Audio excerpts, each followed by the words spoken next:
r/SexWorkers. Irene Bunny says, just read the damn ad. Literally just had this guy message me, and he clearly didn't read my ad even after the third time I told him to rates, what I offer, availability, deposit info, etc are all in my ad. Why are guys like this? Included photo.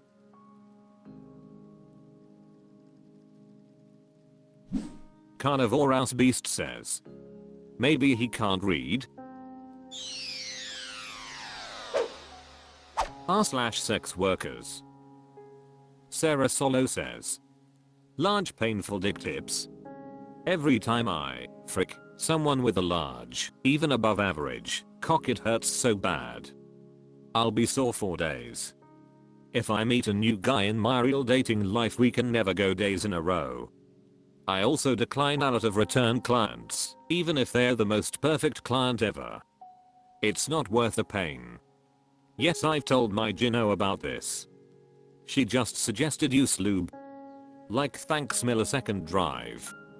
I know you girls gotta have some of the best tips. And yes, I get tested very often and go to a great Gino office that tests me for everything and anything, so it's not that. Ladilove Nikki says, have you tried using larger dildos on yourself when you are alone to help you? Also, maybe more foreplay to get you a little more loosened up. Maybe your partner can put his fingers inside you, and if you are worried about infection when he puts his fingers in you, he can always wear a latex glove. As far as the lube thing goes, I suggest a silicone-based lube. I like the brand Wet. Try going to Amazon and do a search on Wet Platinum Lube. Nick Babates says, this happened to me, and it's usually based off position. Try to do positions where you have control of how deep it goes in, like being on top for instance. Diary of Adam says, it's entirely possible to be small inside.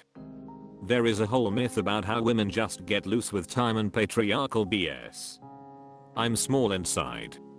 Anything about 6/7 is too big for me. Yes, if you do have a baby, that might change things, but usually women stay the same, unless you intentionally work up to it. Even then, no guarantee. What can make it worse is nerves and not being relaxed. And while I don't promote drugs, if it's that important to you, a Xanax could help with killing the extra anxiety. M0 Steradelicious says, I just don't let big dick dudes do doggy. It hurts too much. I prefer missionary with my pelvis tilted down towards the bed to keep him from totally plowing me. I can even keep my knees together a little bit to increase tightness/sensation for him while limited how much of my innards he can stab. Legs up missionary, I point E. Your feet on his shoulders also helps keep control of the depth. Dream Noreen says, so many losers in this sub are going to read this and use it as jerk-off content. With that being said, it definitely sounds like you're small down there. Have you always been like this? If not, this is a recent thing. Because I wonder if you're dealing with inflammation. Responsible Okra 9218 says, you might be dealing with something bigger if you're constantly having pain with sex. Photiology says, lube for sure. I also recommend silicone lube.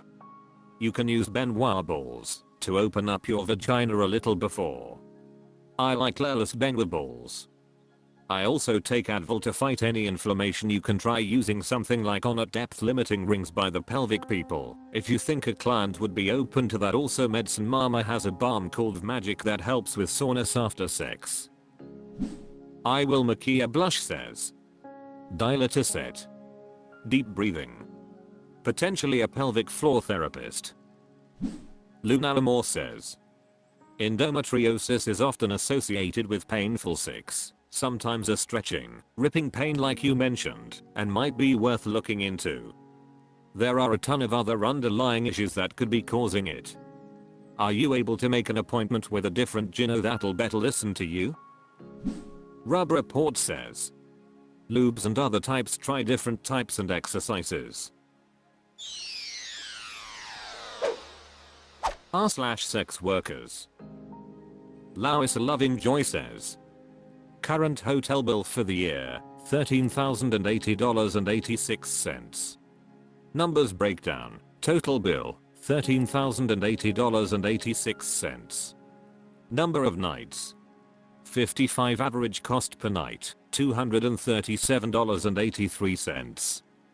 Primary locations, Emeryville, Sunnyvale, Sacramento. Other adventures, SLC, Denver, Nashville, Santa Barbara, Santa Rosa, Napa. I'm working on keeping better records on all my business costs, fuel, eating on the go, bedroom supplies, tipping staff, so I can't give a precise number for Cobb. A loose estimate is that hotel cost alone eats 25% of my profits once I average out the banger weeks with the busts. Combine that with other costs, /5% and 25% self-employment task, I'm probably only keeping 45% in my pocket. I'm hoping the stats are better than that.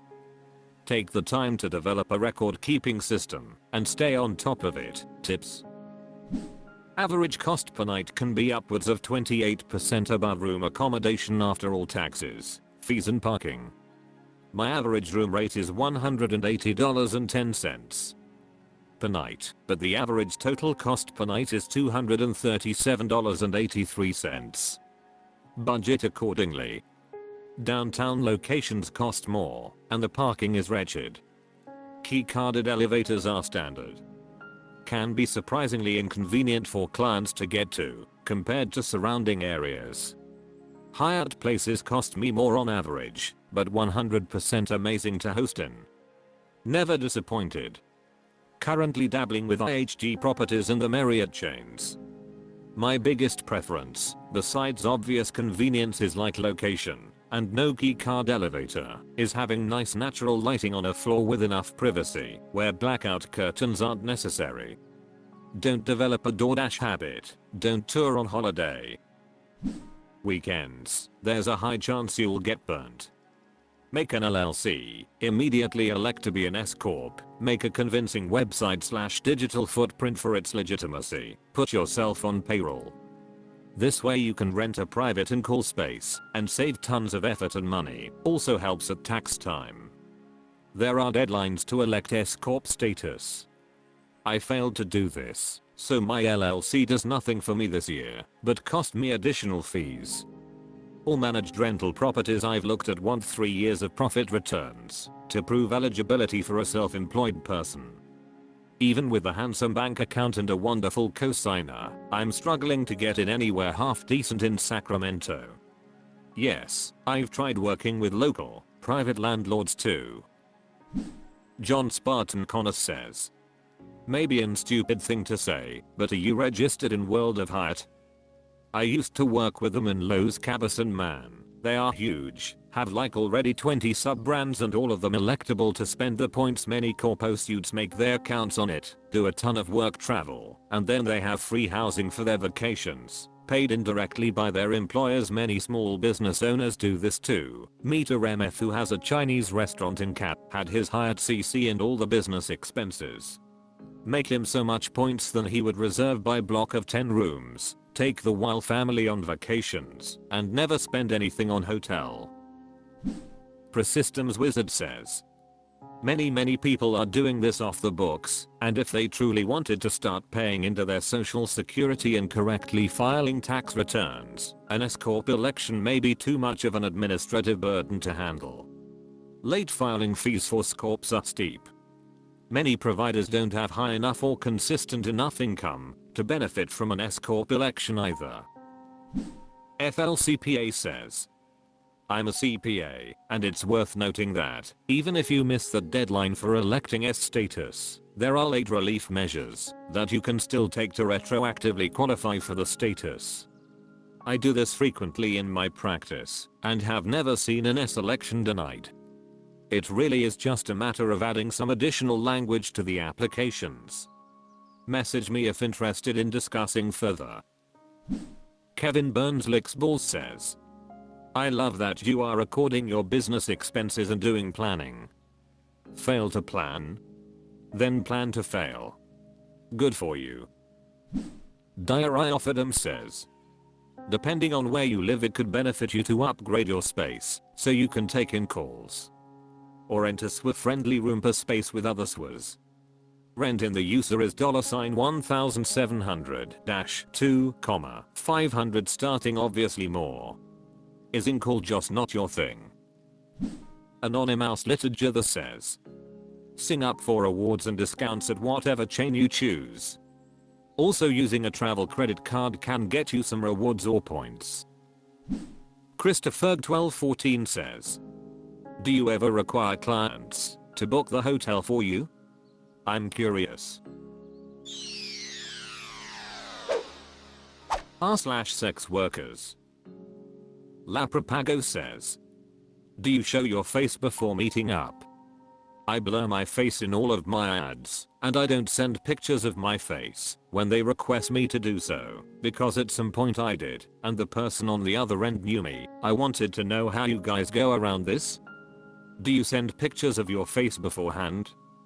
Do you not? Does not showing your face affect your scenes? Zamara Rosa says, I never used to show my face, then started and it hasn't changed anything. I did get sick and tired of being asked if I'm real. Upstairs Cut 83 says, never like ever, I don't even send pics of my face to my regulars. I don't wanna jeopardize my career. Hannah Kim Xarxo says, I do not show my face, and I refuse to send photos to people who ask for them. These one-aid clients who ask for pics are never serious about wanting to book. Car1L says, highly recommend never showing your face for anything related to sex work if you haven't already been face out. Facial recognition is a thing and governments are scanning all sorts of sex workers, ads and websites to be able to identify sex workers. I travel full time and many countries no longer need to stamp my passport, they just use facial recognition along with a passport scan to verify you. Nubito says, hell no. It doesn't seem to affect things much as far as I know. Ladderluck 68686 says, when I was first starting out I did a couple times. I made mistake of sending a photo to a client, but didn't meet him because he refused to pay deposit. He started spamming me demanding appointments in a really unusual way, even when I said no, I'm not booking anymore, because I was getting freaked out and bad vibes. After I blocked him, he made a new account to try to contact me. I don't know why, but I felt so vulnerable that he knew my face now. So I never sent it again. If I meet them, I meet them. I describe my face well enough in my ads. Alimafin says, nope. Exotic Pit 01 says, no. Wyank says, I don't go around it. The clients know what they are in for booking a provider who is facing, and it doesn't affect my business. Tomfoolery 860 says, I got robbed a few times by women who don't show their faces or use heavy filters. Found a few that are awesome. No games. Good listeners. I don't have time for a girlfriend honestly.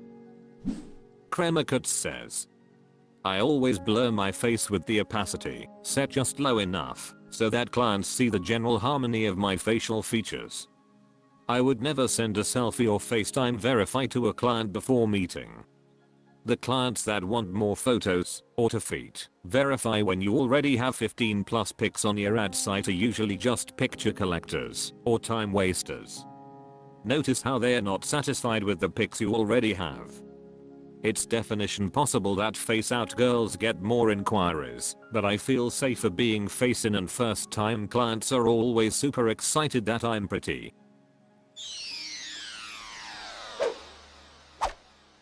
That's all for this video, thank you for watching, please subscribe.